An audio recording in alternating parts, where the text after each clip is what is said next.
കുത്തുവിളക്കിന്റെ തണ്ടിൽ നിന്നും ഇപ്പോഴും രക്തം പൊടിയുന്നത് നിങ്ങൾ കാണുന്നില്ലേ? ആ ചോരയ്ക്ക് പകരം ചോദിക്കണ്ടേ അച്ഛാ? ദൂരം വീട്ടിൽ മൊഴി ചോദിക്കാൻ ആണുങ്ങളുണ്ടെന്ന് മാലോകർ അറിയട്ടെ. അച്ഛൻ ഇവരെ അനുഗ്രഹിച്ചാലും.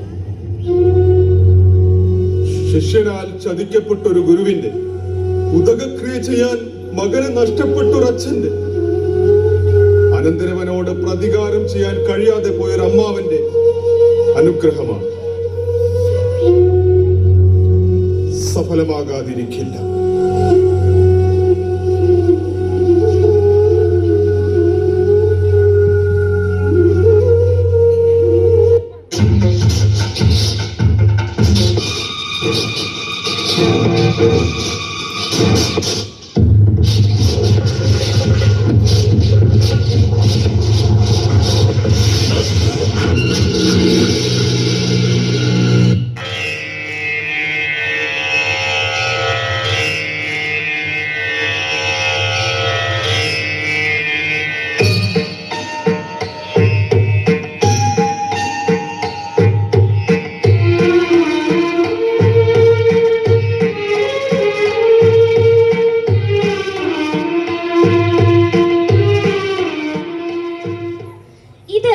ഒരു പെണ്ണിന്റെ പ്രതികാരത്തിന്റെ കഥ സമൂഹത്തിന് എന്നും ഇതൊരു താക്കീതായിരിക്കട്ടെ.